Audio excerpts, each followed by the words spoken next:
Hi. Thanks very much to the Provost's office, to CLAS, and to a number of academic departments that supported this event.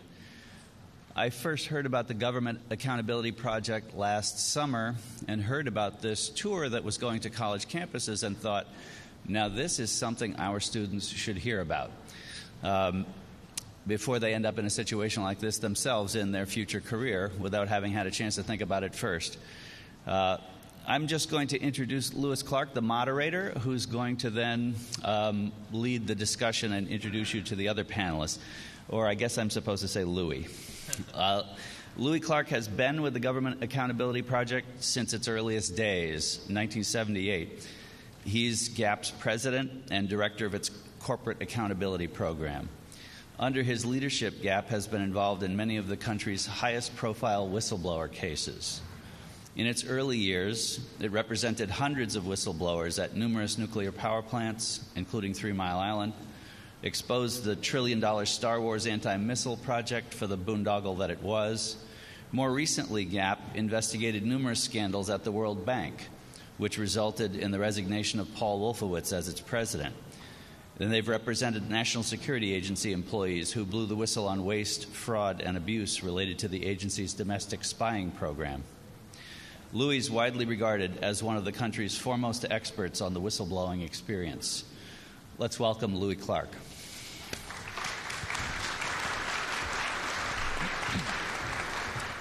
Thank you. Thank you for that kind introduction.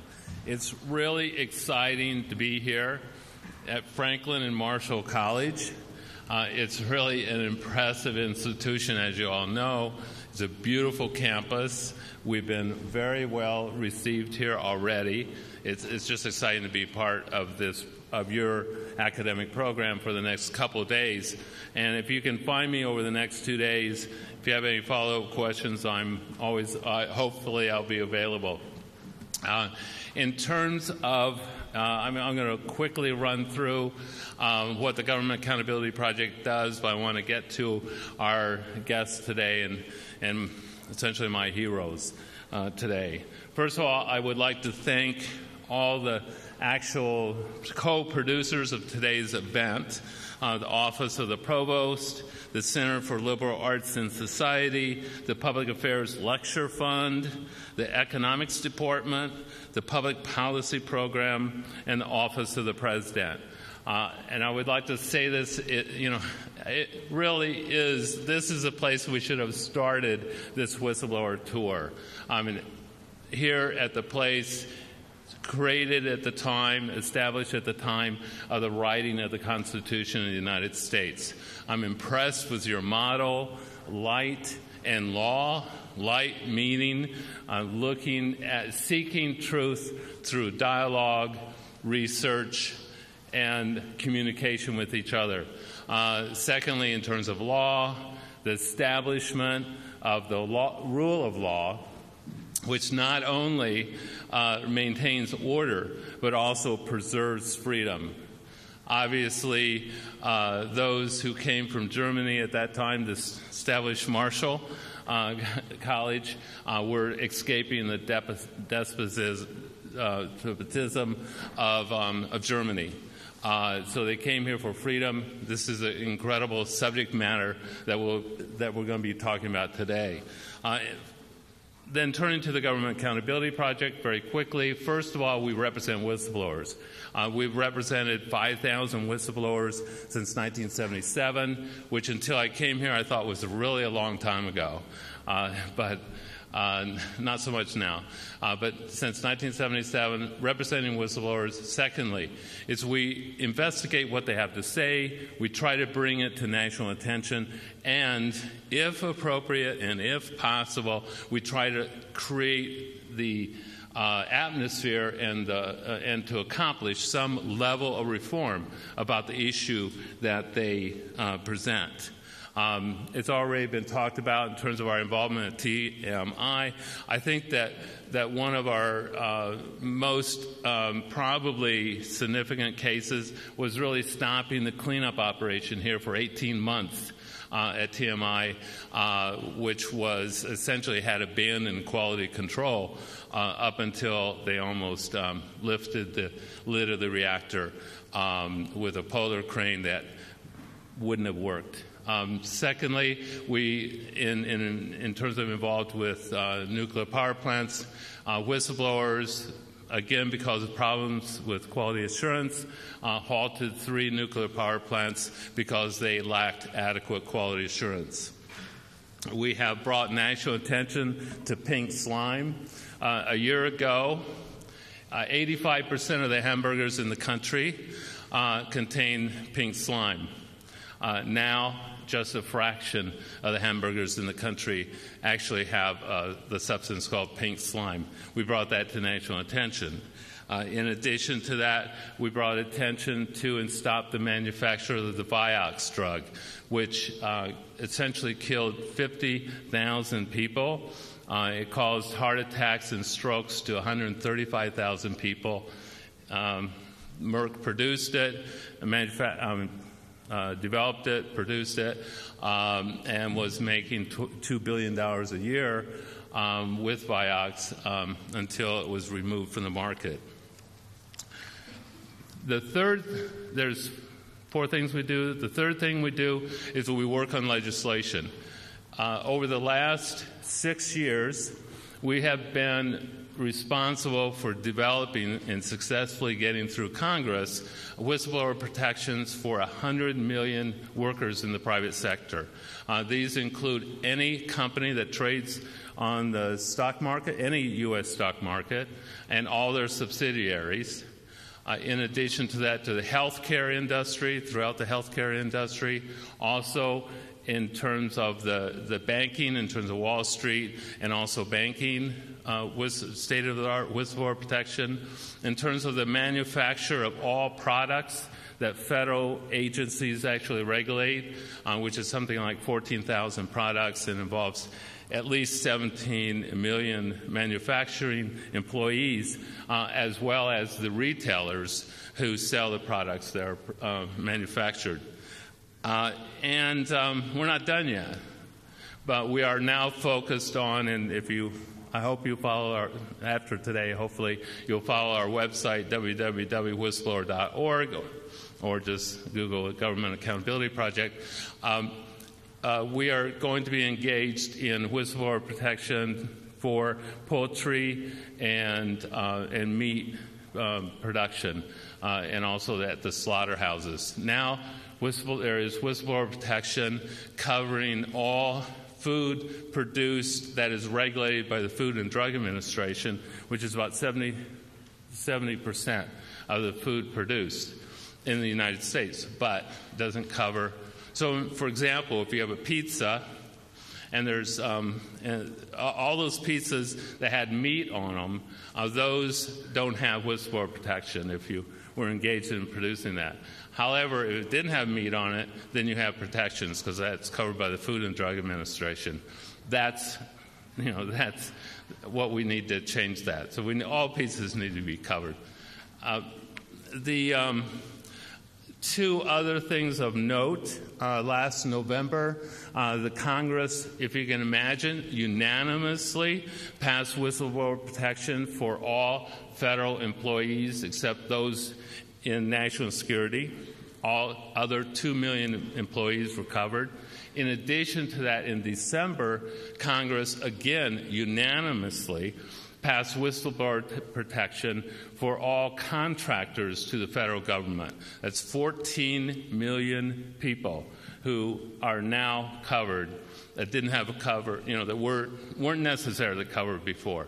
And those are the people who are engaged in spending $1.9 trillion of taxpayer money. So those people now have whistleblower protection as of December. And now, next thing in the public sphere that we want to be working on, look at our website again, join any of our petitions, and that is covering people who work for who contract to the national security agencies or who work for the national security agencies. Because right now those people are left out of whistleblower protection. So those are the four things, or those are the three things we do. The fourth thing is we bring public attention to whistleblowers, to the need to protect them, to the value that they add to our society, how they protect each of us in terms of our health and welfare and rights and freedoms and rule of law. And so with that, that's why we're here. So I'll introduce our two heroes. These are my heroes. Hopefully after today, after meeting them, they'll be your heroes as well. And I'll say this, is that I know so much about both of them that if I start talking about them, will take too much time. So I will read each one of their own descriptions and then let them speak for themselves in a question and answer period. First of all, Ken Kendrick, right here in the center. From late 2008 to early 2009, salmonella-tainted peanut butter, originating from the Peanut Corporation of America, sickened 714 people across 46 states, contributing to 9 deaths. Prior to the outbreak, Kendrick, the former Peanut Corporation assistant manager in Plainview, Texas, had made multiple attempts to alert both state and federal officials to numerous public health violations he was witnessing. The widespread salmonella contamination was traced to the corporation's Georgia plant, which used Texas plant materials.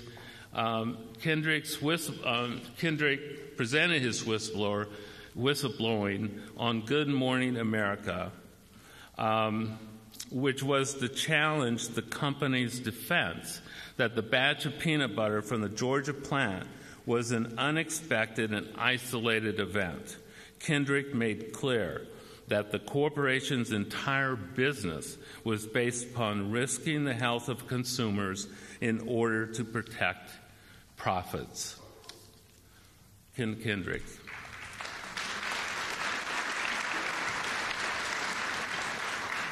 Originally, I was going to have them stand, but they told me they don't want to go that way. So, but my hero, Rick Piltz.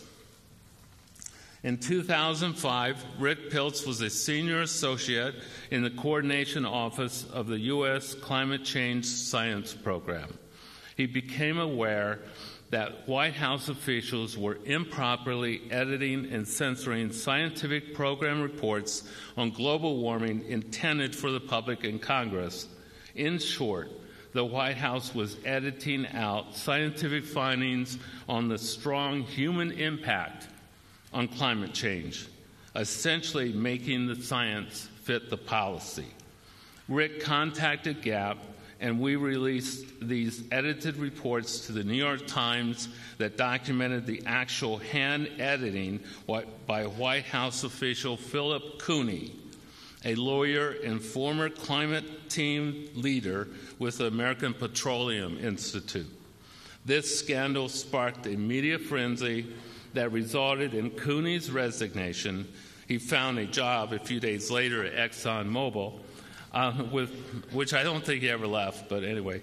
With Piltz's leadership, in 2006, GAP launched Climate Science Watch, an education and advocacy project dedicated to holding public officials accountable for their use of climate science and related research in policymaking. Rick Piltz.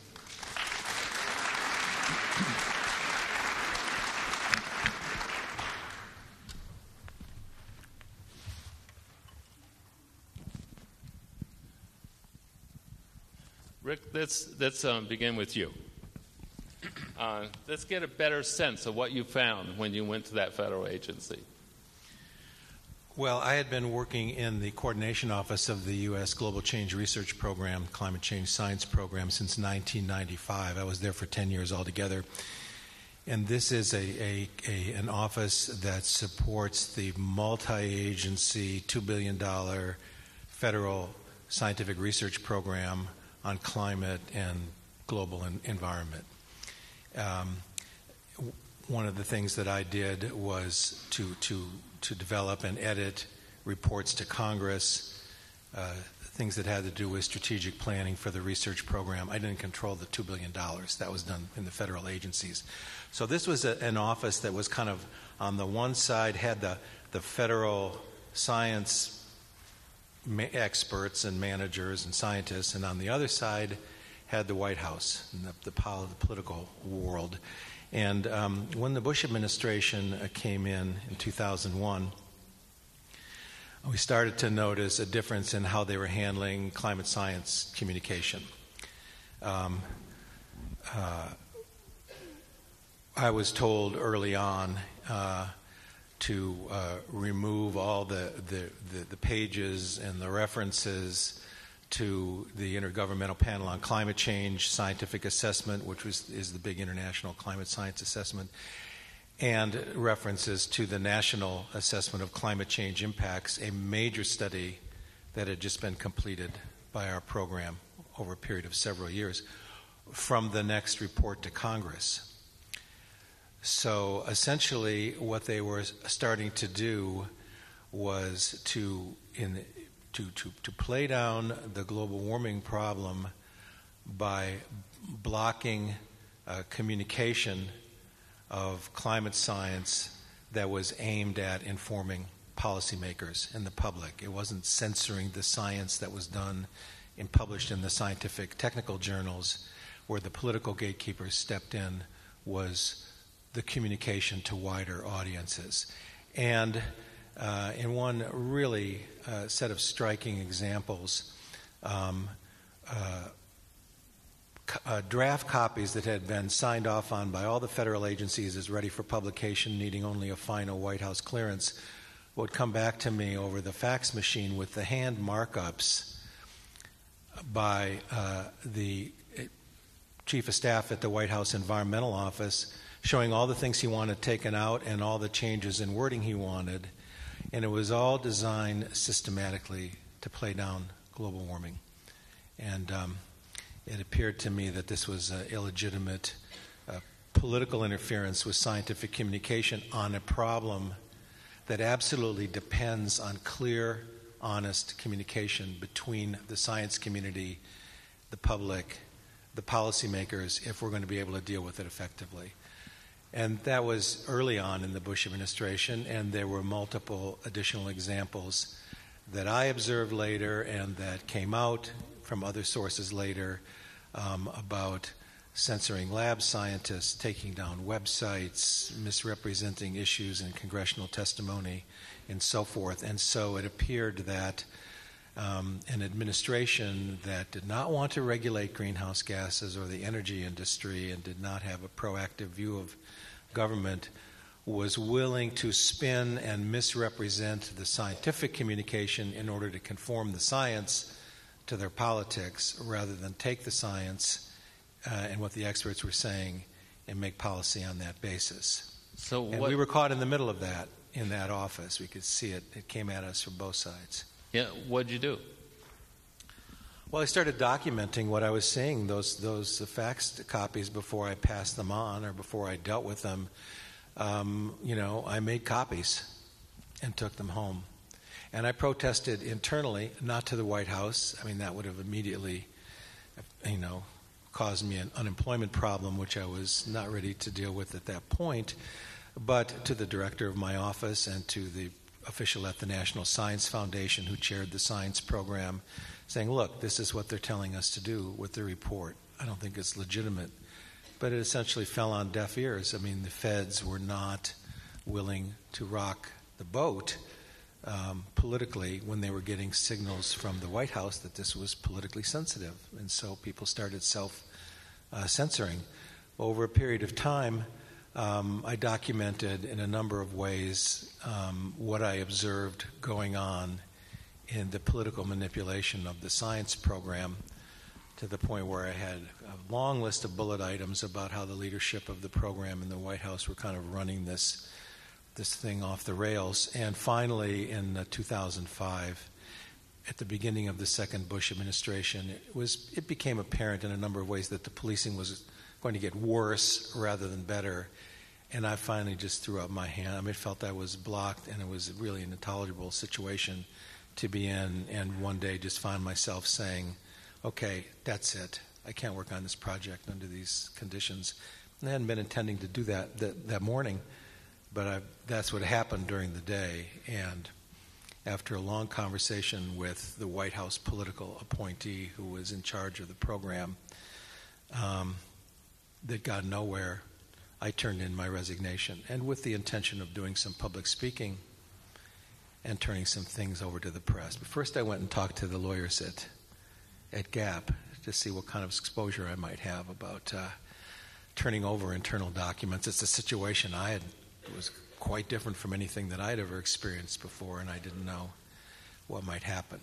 But we put the story out there, and it ended up getting a lot of coverage because I think it spoke to something that people were perceiving about the administration, about their willingness to misrepresent intelligence in order to suit political objectives. And I just happened to be observing the global warming chapter of that problem and how it could lead to failures of preparedness. Okay, Ken, now we're going to change subjects. What did you find at your place of work? Well, when I was hired there, I was hired more, I was called production planner. It's kind of an organizational role. Within a few weeks of working there, I'd found it odd. I'd worked in a meat testing lab before I came there, and as I started learning this process, I was supposed to organize what peanuts came in, what we would turn them into. Nothing to do with quality assurance whatsoever. As it turns out, no one at the plant had a quality assurance role. It really is kind of funny, and we do need to laugh about that because you've got to find some humor in this, as sad as it was. I've been there a couple of weeks, and they were about to have a second Nestle audit. And, Nestle, the big name company Nestle, and the manager and owner informed me, hey, Nestle's coming for a second audit. Pretty much told me to shut up. And I was like, well, can I see the first audit so I know what we're talking about? So this is in July of 2006. Nestle had audited them in January of 2006 and just ripped them apart. I mean, does not meet in every area imaginable. And in July, the owner and other plant managers from Georgia are about to fly down to Texas. And I'm going, wait a minute, you mean it's been this bad for 6 months and you guys are just now maybe wanting to address these problems, rodent control, testing? I was like, oh my gosh. So they're frantically trying to throw everything together, and I knew we had roof leaks, just all sorts of problems, and I was really surprised there wasn't testing. I'd worked in a meat testing lab, and they would send us samples every hour. And at the peanut plant, it was only when the customer requested it, so we could be producing items for 2-3 weeks without any lab tests being done whatsoever.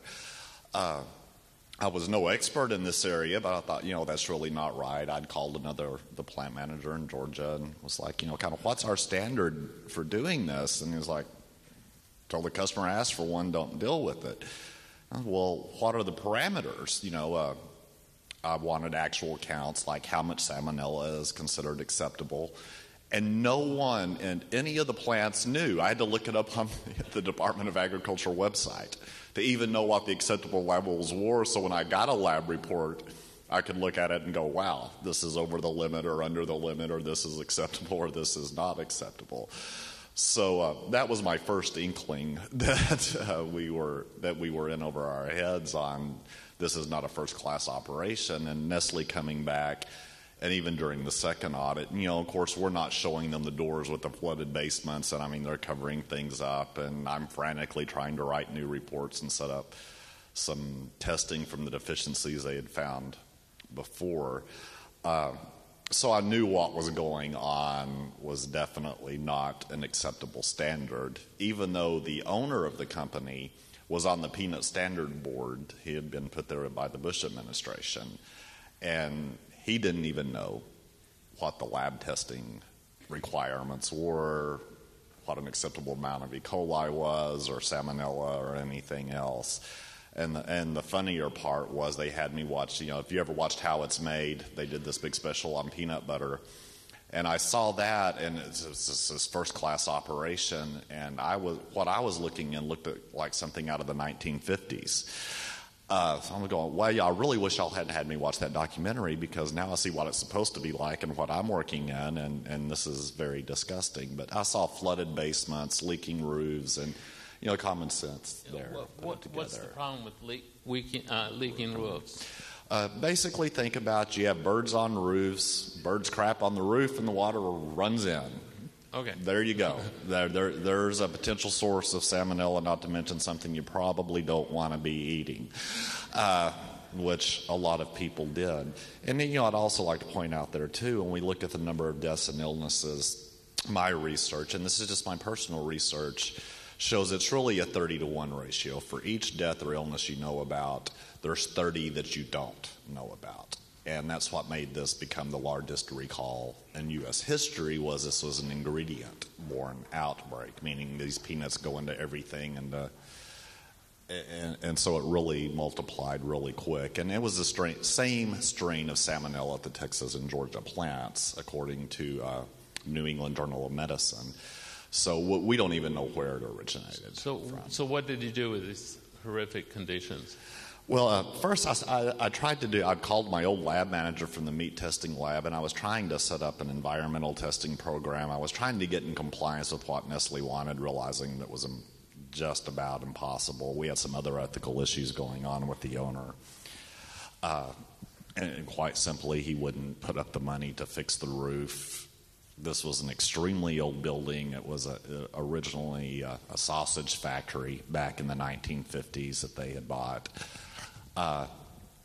And I was sending emails to the Texas Department of Health and saying, in Texas, the way it works, the FDA and Texas work is the Texas Department of Health notifies the FDA of the list of operating companies.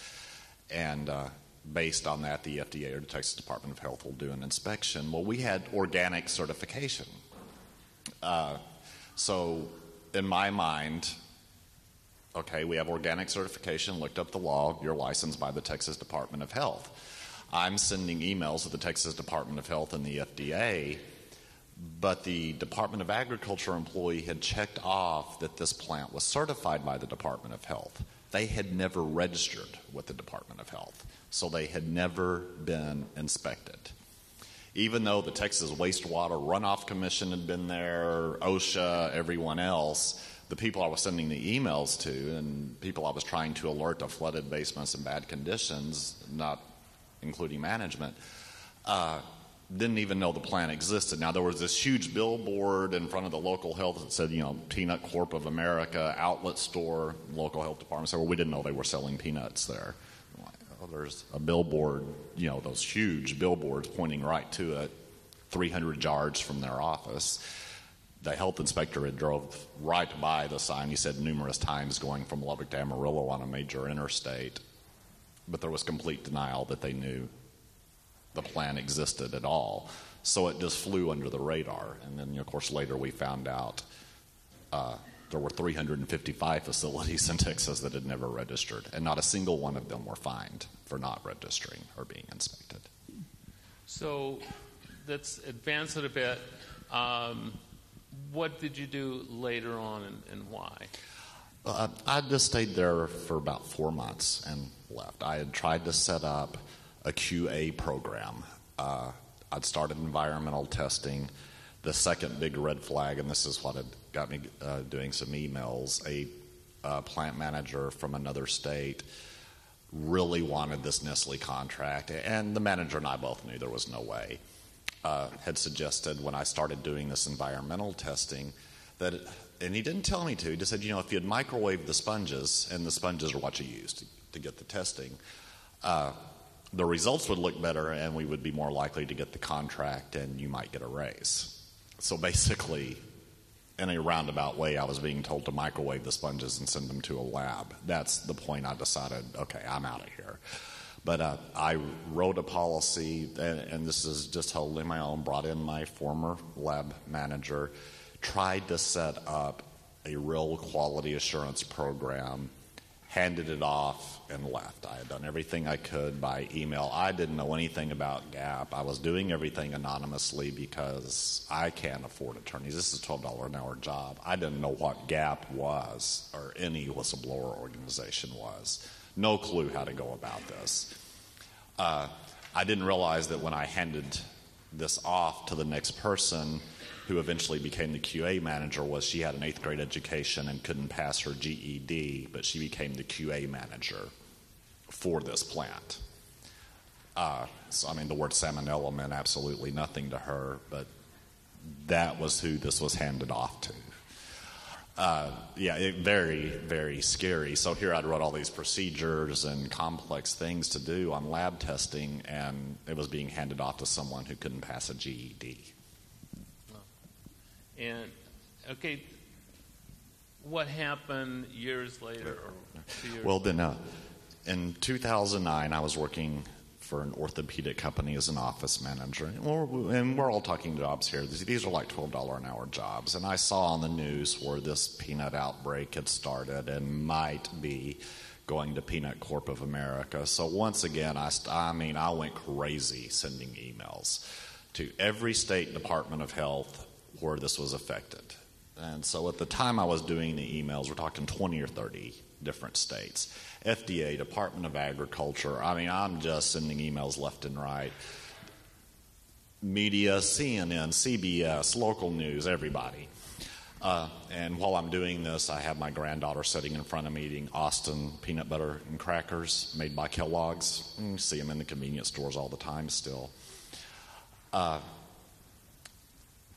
Sorry, I get a little bit choked up when we start talking about this.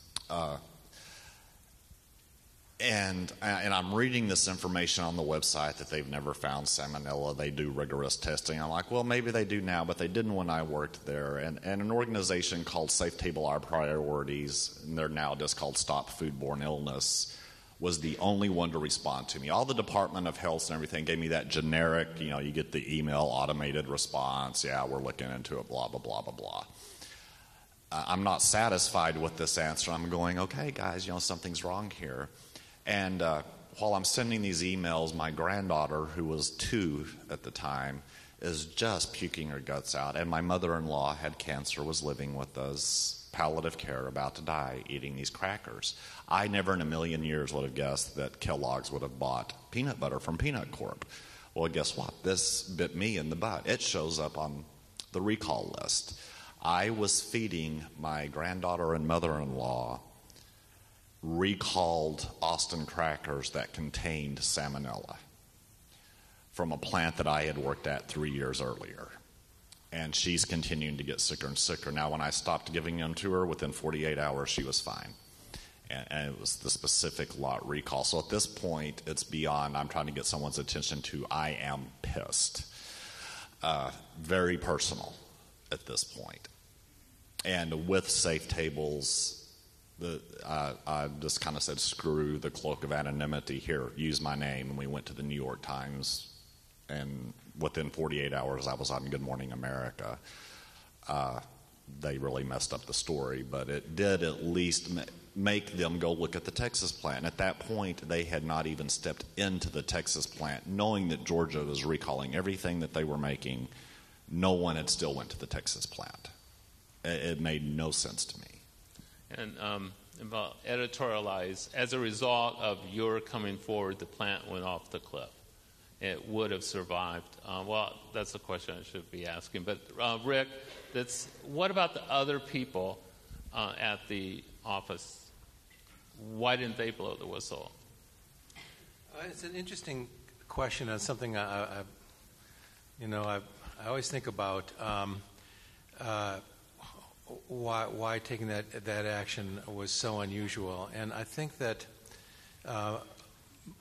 most of the people who run the science program are career federal officials, and there are many ways to rationalize not taking action. You jeopardize your position, you jeopardize your career. There's really no way that you can be protected from retaliation, or at least you feel there is. I think people had the sense that, well, it's not going to do any good it'll just get me in trouble. Someone else will come along and they won't be as good as I am in this position. I heard one person say, well, they won the election. They have the right to do whatever they want. And my response was, but the science program is not part of the political apparatus of the White House. I mean, you have the politicals and then you have the science people. But they were intimidated, and there was a lot of it didn't require a whole lot of overt censorship. It was like anticipatory self-censorship sets in.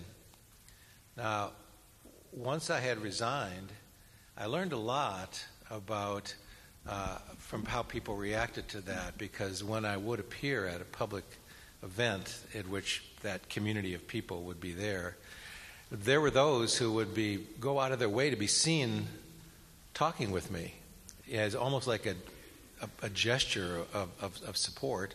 And there were others that I had known for years who I could see walking the long way around the room to avoid having to cross my paths, maybe because they would feel like they might get problems for being seen with a whistleblower, or maybe they didn't approve of what I had done.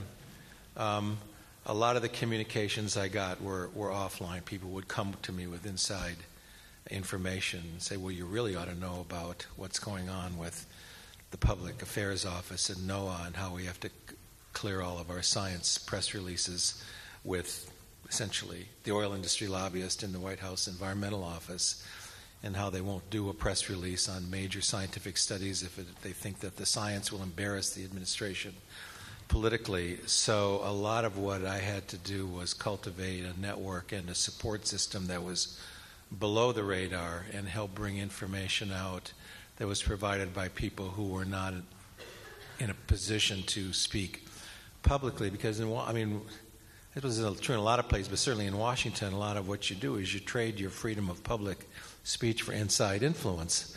I mean, people know so much more than they will ever tell the public because they think that they can do some good having some influence on the inside, and you don't just sort of go and talk about everything that you learn. And to me, it got to a point where I was seeing a whole cadre of skillful, professional people kind of fall silent in the face of really egregious political interference. It was very troubling to me. One of the reasons I resigned finally is I couldn't find anyone on the inside with greater influence than I who would really champion, overtly the values that I thought we were trying to promote, which is to sort of communicate the state of climate science into the policy process so society can figure out how to manage these risks that were being identified by the science community. So, I think people have a lot of ways of talking themselves out of it, but I know that a lot of the senior staff in the office thought the same way I did and were very supportive. They just had to be very careful about how they showed their support. What about the other people at your job? Of course, at Peanut Corp, I was just happy to leave. But what had happened later, I was working at an orthopedic company, and immediately after I went on Good Morning America, which was the only way to get anybody to look at the Texas plant, I was told by another employee, watch out, they want to get rid of you. It took them 9 months, and I had to go to the hospital, and I was basically fired from the emergency room. And since then, and even my last job, I'm not working now. I'm on the blacklist, so that's it. I cannot find a job, can't afford to move, lost my house, car, totally isolated in my area. And have been told in interviews that I am not being hired because I am a whistleblower. 3 separate interviews, I've been told that. We recognize you from the news. We love you. You're overqualified. Can't touch you. Sorry. Thank you for what you've done. And you still live in the town where the plant was closed down? Yeah, I've moved to a little town. I'd lived in Lubbock and commuted to a little town called Plainview. I've lost my house and moved since then. Like we discussed when I was driving up here, I wound up taking a part-time minimum wage job at a call center. And even there, someone was letting Blue Cross know how bad this call center was. And I was called into HR 4 separate times and interrogated, basically going, are you the one sending these emails to Blue Cross about how bad this company is? And I was like, no, backtrack the IP address, do whatever you got to do.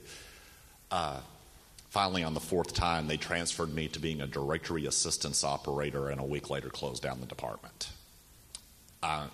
So obviously that was their way of getting rid of me to make sure I wasn't the inside mole. And that's the stereotype of whistleblowers. They think we run around telling everything. And I was like, well, no, that's not the case. I just, I want a job. This isn't anything. Now, if you're killing people, we have a problem. I didn't stay much in touch with too many people who'd worked at Peanut Corp, and the FBI has still kind of got me where I'm really not supposed to talk about some of the details on there. They really don't like me talking to the plant manager I used to work with. He was fired right after I left, and so from what I understand, a lot of the quality assurance standards I tried to set up never stayed in place after I left. And if you ever look online at what the FDA, I had to draw maps for the FDA. It was ridiculous. It took them 3 inspections going out there to find what they needed to. We literally had to sit down and draw. Did you look in this store and see this flooded basement? Did you look into the crawl space? And once they did, they found dead rodents everywhere. Just some really, really disgusting issues. But very isolated. Does bird dew qualify as organic, by the way? I believe technically it is organic. Okay. And what's funny is the organic supplier, and y'all may have seen this on the news, Sunland Peanuts just had a huge recall 97 miles from Peanut Corp. Was their organic supplier for Peanut Corp. And they were just on the news a couple of weeks ago, the first time that the FDA ever had the authority, and this is a result of Peanut Corp. I find it kind of ironic that the FDA was able to shut down the plant. At the time when I was at Peanut Corp, the FDA could not legally shut down the plant without going to court, no matter how bad it was. So Sunland, who was Peanut Corp's supplier for organic products, is kind of our first test, and they used their authority to shut down Sunland until they came into compliance. So I found that interesting. I would like to add as well, is because of your case and the case of a few others, but we now have state-of-the-art whistleblower protection for people engaged in the production of food, again, that is regulated by the FDA. Rick, what would have happened? I know that also not only did your whistleblowing create headlines all over the country and the world, actually, but also there was an entire program, very sophisticated program, going into 13 different agencies to suppress climate science. Very well orchestrated PR campaign to control the information.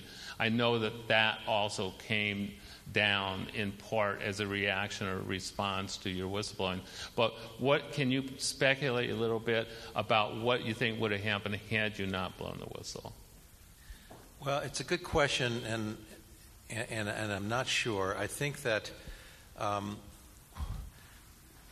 what my story did was it sort of framed a narrative for people for how to think about the administration's relationship to the global warming problem, and that in connection with a number of other things that were happening in the same period. Pressure from some of the other governments in the G8, especially the British Prime Minister, the Hurricane Katrina devastating New Orleans, and the administration's obvious complete lack of preparedness for dealing with this kind of a disaster, and almost disclaiming any responsibility for anticipating such disasters. In conjunction with a number of things, by the end of the next year, we saw in the leading U.S. media less of a tendency to cover the climate change problem as well, this side says this, but on the other hand, we have this scientist over here who doesn't agree, and covering it more as a straightforward science story where you really ought to focus on what the leading, most credible experts are saying. And I think it also caused people to have a more critical perspective on the administration. It did not cause the administration to change their policy, but by the time we got to the end of 2008, to the transition between the Bush administration and the Obama administration, we saw less of an overt pattern of censorship within the administration. They still would not allow EPA to move forward with regulating greenhouse gases under this Clean Air Act, even though there had been a Supreme Court ruling that they needed to move on that.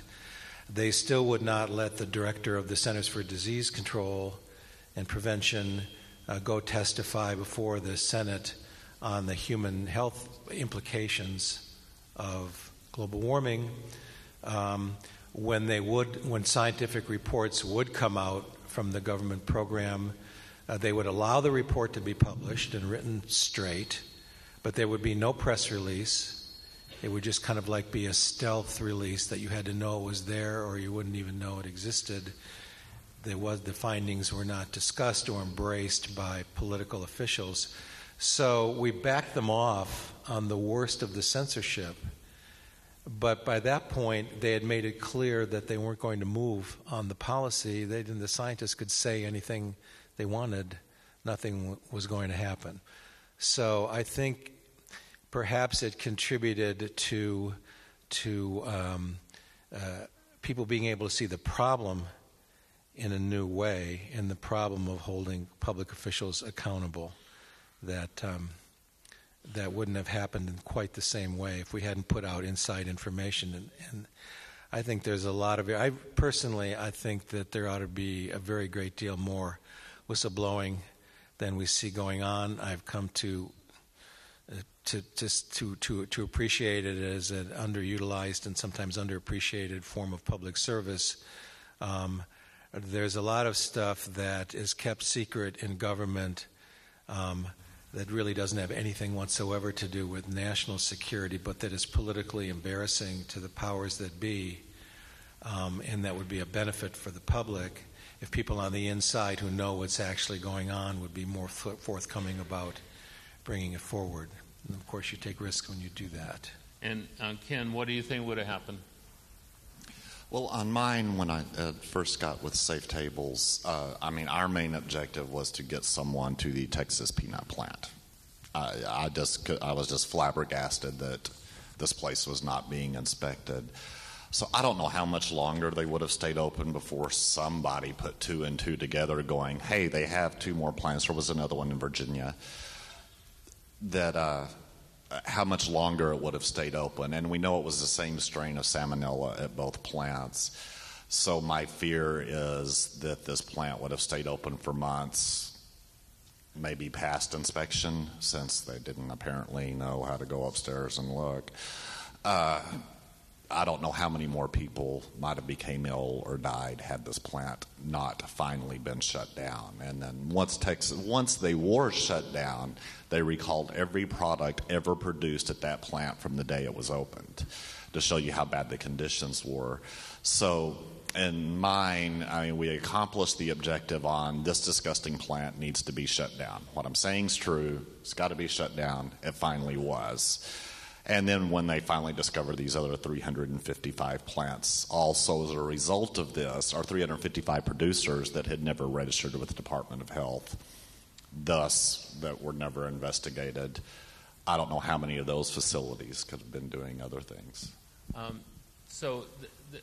Just this final question before opening up to everybody. It's a two-part question, though. Rick, would you do it again, and what do you have to say to folks here that are just almost going to go into careers here? Yes, definitely. I think that taking action on this is one of the best things that I've done. And I came out of it in pretty decent shape, except for taking a large financial hit. But, I didn't get prosecuted or persecuted. I got investigated, but I got support. The people paid attention to what I was trying to say. and I was able to go ahead and develop an independent project. And so I reclaimed, my public voice, my freedom of speech, and my ability to continue to pursue the issues that I was concerned with. And what about the folks here? Excuse me? What do you have to say to these folks? And, well, I think it's entirely possible that you find yourself in a position, whether you're working in government or in the private sector, where you find yourself at odds with those who are in the power structure above you. Now, in some cases, it's just you disagree with particular decisions, but you don't feel like your own fundamental values are being compromised, or your ability, to your job is being compromised. But sometimes it turns out that you witness something that is just you have to honestly say to yourself that it's really over the line, whether it's actual criminal behavior or whether it's just an abuse of power that is, really against the public interest, and that is so violates your own values that you feel like to continue to participate in that context makes you complicit somehow. And I've become very sensitized to what I call these complicity issues. If you go along, at what point do you become complicit in what you're rationalizing yourself out of taking action on? So be prepared. We got to. But not to go off half-cocked. I mean, document. Be careful about what you say to whom. Get good counsel. Have a plan.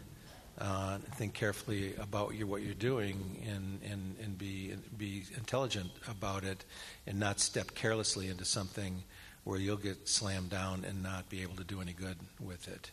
And Ken, would you do it again? In my case, I had no choice. People were dying, so I'm not going to call myself like, oh, this was a big moral dilemma. When people are dying, you don't have a choice. Now, in my case, I didn't handle this well. I didn't know about GAAP. I knew Peanut Corp had attorneys who would sue the crap out of me at the first chance they got. If you met this owner, you would understand what I mean by that. So, I didn't handle it well. I would have to do it again because people were dying, and I've hugged the mother of a dead child from this. So, yes, I would have to do it again. And what would you have to say to these folks? And even though this is, it's been a devastating toll on my life, and I try to simplify it. When you come across this dilemma, and I don't even put it if, it could be tomorrow or it can be 40 years from now, you're going to come across a moral, ethical, legal dilemma of major significance. Don't turn in every little thing. I'm not saying that. But when you hit this major issue, you're going to have to do whatever it is you can do to sleep at night. You're going to have to just gauge your personal moral value. Know you're going to be taking risk, but can you live with yourself? And just make the decision on, can I live with myself by ignoring this, or can I live with myself by acting on it? So let's open it to questions. We have very little time, but let's move quickly to your mics, and we'll go as long as we can. Thanks. Although we have time for a few questions that are publicly, after 12:35, if you have more questions, feel free to come up. And over in Bonchek College House, right after this, there will be a discussion on climate change and climate policy. Thanks. And also, turn in the valuations at the table back there, if you would. Hi, my name's Amalia Handler, and I'm a senior at Franklin and Marshall. And this question is for Mr. Clark. I wonder if you could talk a little bit about what the whistleblower protections are, because you mentioned those a lot in your introduction, but what do those protections actually look like? What the protection, first of all, is that you have a legal right to blow the whistle. So essentially, it's extending the First Amendment to your job. So you have the freedom to speak out. Secondly, is that you actually there's a whole process by which you can prove that.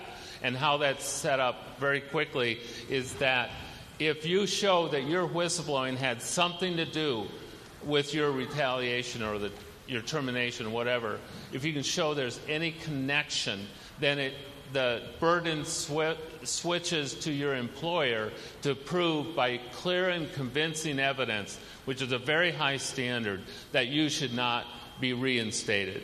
So, and So that's a very different standard than what used to exist. Yes. Hi, my name's Cameron Koob. I'm a freshman. I'm just curious for both of you, especially Mr. Kendrick, because there were hundreds of other plants that hadn't been registered and could have just as easily had as many problems as the one you worked at.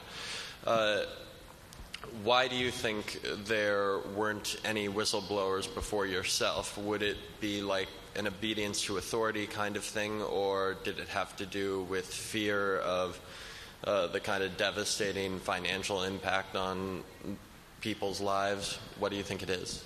Yeah, I mean, it's definitely fear has a lot to do with it, and it did with me too. That's why I kind of stayed anonymous. And there was the fear of being sued. You got to remember, Texas is a very conservative state, and Lubbock, which is pretty close to where this is, was already the second most conservative city in the nation, behind Provo, Utah.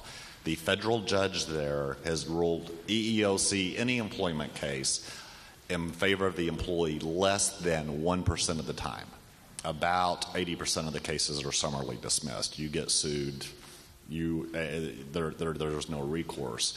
On the other 355 plants, and this is the part I find interesting, after being called, a former presidential candidate from Texas, press secretary, actually called me an asshole on the telephone for turning them in. That'll give you an idea of the mentality that we're dealing with. And they did not find one of these 355 facilities. When I said, if I'm going 80 in a school zone, I have to pay a ticket. These guys aren't following the law. Why don't they? Objects to get them into compliance. So I'm not in a state that is very employee-friendly, to put it mildly. And so I think a lot of it has to do with fear. Yeah, the fear was definitely the big factor. Next question here. Drew Mitchell. I'm a senior sociology major. This question is for Mr. Clark. Both of our guests have done brilliant work, but I was wondering how far you would take the definition of whistleblower.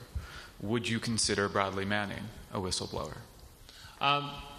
Actually, yeah, he is a whistleblower. I would. Bradley, I'm not saying, there aren't problems with what Bradley Manning did. But yeah, he's a whistleblower. I mean, he blew the whistle on collateral damage video, which really is essentially the shooting down of citizens like it was a video game. Yeah, they came out because of Bradley Manning. I'm not saying that it's okay to leak classified information if he's adjudicated guilty of that potential crime. Thank you. Thanks. My name's Andrew Foley. I'm a senior. This question's for Mr. Piltz. You mentioned that you were kind of the intermediary between the science community and the policy and political world. And you mentioned it was you saw it as your civic duty to kind of blow the whistle on this. What do you think about the civic duty of the scientists who had published the results but may not have followed up on whether the press releases were sent out and the proper policy decisions being made based on their results? Do you think it was their duty to kind of support you or to bring this more to the attention of the public? Most scientists want to steer clear of politics. I don't expect them to do too much in the way of being activists. Their day jobs are pretty consuming, and they tend to be conflict averse. But on the other hand, the climate science community of all of them has made something of a heroic effort over the past few decades to communicate their findings to the public and policymakers in accessible assessments and interviews and testimony and public speaking and so forth. So I think that they've mostly done their job, and the problems are much more on the political side than on the science side. I have a very good relationship with a number of the leading climate scientists. I particularly come across those who do make the effort to speak out, basically, who do know how to talk to civilians in more or less plain English and do want to see this problem get communicated. My interaction with them has generally been pretty positive, and I think that there's a lot of good comes out of that community. We have one more question. That's it. My name is Liat Kastner, and I'm a freshman. You talked about the censoring of information between scientists and politicians with the Bush administration. Have you seen any differences with the Obama administration in terms of that censoring of information? Well, none of them are above criticism, I'll tell you that. But the Obama administration, I don't see the same kind of denial or kind of political interference with the science communication, but where sometimes they have not been averse to like setting science aside when it's politically inconvenient for decision making. I mean, the Environmental Protection Agency had a new rule on smog that was going to tighten the air quality standards that called for under the Clean Air Act and advised by their science board, and the big corporate interests went to the White House and said, don't make us do this regulation, it's going to cost us money. And Obama wouldn't let EPA go forward with it. At least it was kind of like, take that down until after the election. The allowing Shell to try to drill for oil in the Arctic Ocean. I mean, if there's ever a spill up there, it's going to be like, wow. And there are major unresolved environmental science and technical issues with that. But they've allowed them to go ahead anyway. With climate change, I think President Obama understands the problem. He has a science advisor who's very good on this. John Holdren is a Harvard professor. But since about 2009, he doesn't seem to want to talk about climate change. He's never really given a big talk about it. He'll talk about clean energy. So there's like a silence, basically, about it. You know, so it's setting the science aside. It's not censoring it. It's not using it when they're not ready to want to find it politically convenient to use it. And I think you were arrested at the White House, right? But anyway, for the next time. Protesting the Keystone XL tar sands pipeline, yes, some of us had to go down and sit in and get busted last year. I think it is. I would like to thank the people on the stage, not only for the presentation today, but also for their public service. Thank you guys so very much.